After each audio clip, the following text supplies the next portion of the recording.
మధ్యాహ్నం lunch break. College అంతా canteen దగ్గర రష్. కొందరు ఫ్రెండ్స్‌తో ఫన్, కొందరు క్లాస్ రూమ్స్‌లో. శృతి మాత్రం చెట్టు కింద ఒంటరిగా లంచ్ తింటూ ఉంటుంది. అప్పుడే వినయ్ అక్కడికి వచ్చి, "ఏంటి ఇంత సైలెంట్‌గా ఉన్నావ్?" అని అడుగుతాడు. శృతి నవ్వి, "ఏం లేదు" అంటుంది. ఇద్దరూ మాట్లాడుకుంటూ లంచ్ షేర్ చేసుకుంటారు. కొద్దిసేపటి తర్వాత శృతి తింటూ ఉండగా ఫుడ్ గొంతులో ఇరుక్కుని ఒక్కసారిగా దగ్గుతుంది. మాట్లాడలేక ఇబ్బంది పడుతుంది. వినయ్ వెంటనే నీళ్లు ఇస్తాడు. అయినా తగ్గదు. భయపడి దగ్గరగా వెళ్ళి, "శృతి ఓకేనా?" అని అడుగుతూ నోటి దగ్గర ఫుడ్ ఉందేమో చూస్తాడు. అప్పుడే కారిడోర్ నుంచి వస్తున్న లెక్చరర్ వాళ్ళిద్దరినీ చూసేస్తాడు. దూరం నుంచి చూసి కోపంగా, "లంచ్ బ్రేక్ అంటే ఇదేనా?" అని గట్టిగా అరిచేస్తాడు.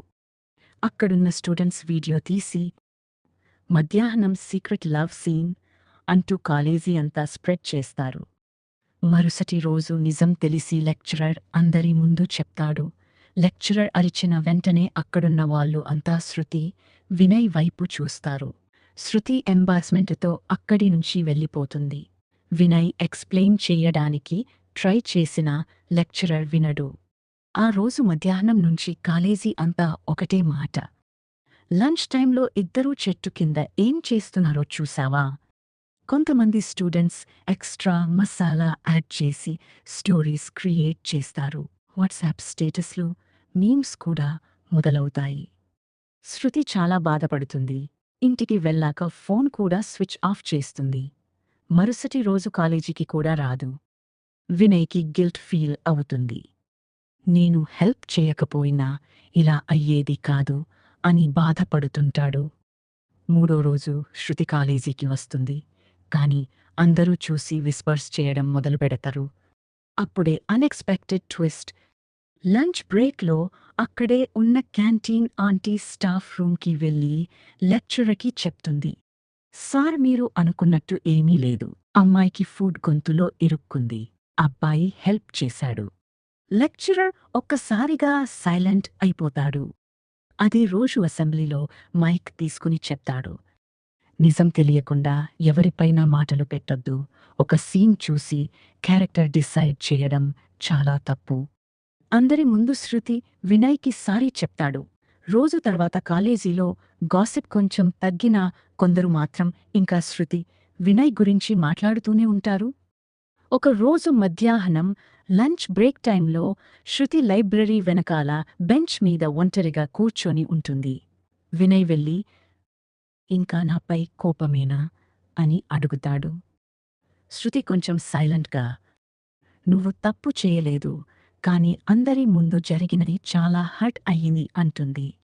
వినయ్, "అందరూ ఏమనుకున్నా నాకు మ్యాటర్ కాదు. నువ్వు నన్ను తప్పుగా అనుకోకపోతే చాలు." శృతి ఫస్ట్ టైం చిన్నగా స్మైల్ ఇస్తుంది. అప్పుడే వాళ్ళ క్లాస్‌లో ఉండే ఒక బాయ్ రాహుల్ దూరం నుంచి ఫోటో తీసి ఫ్రెండ్స్ గ్రూప్‌లో పెడతాడు. మళ్ళీ లంచ్ టైమ్ సీక్రెట్ మీటింగ్. అది ఒక్కసారిగా వైరల్ అయిపోతుంది. ఈసారి ప్రిన్సిపల్ కూడా చూస్తాడు. కానీ వెంటనే రియాక్ట్ కాకుండా క్వైట్‌లీ నిజం తెలుసుకోవాలని డిసైడ్ అవుతాడు. మరుసటి రోజు లంచ్ బ్రేక్‌లో ప్రిన్సిపల్ దూరం నుంచి అబ్జర్వ్ చేస్తుంటాడు. అప్పుడు షాక్ అయ్యే విషయం చూస్తాడు. శృతి ఏడుస్తూ ఉండగా వినయ్ ఆమెకు ఒక చిన్న పేపర్ ఇస్తాడు.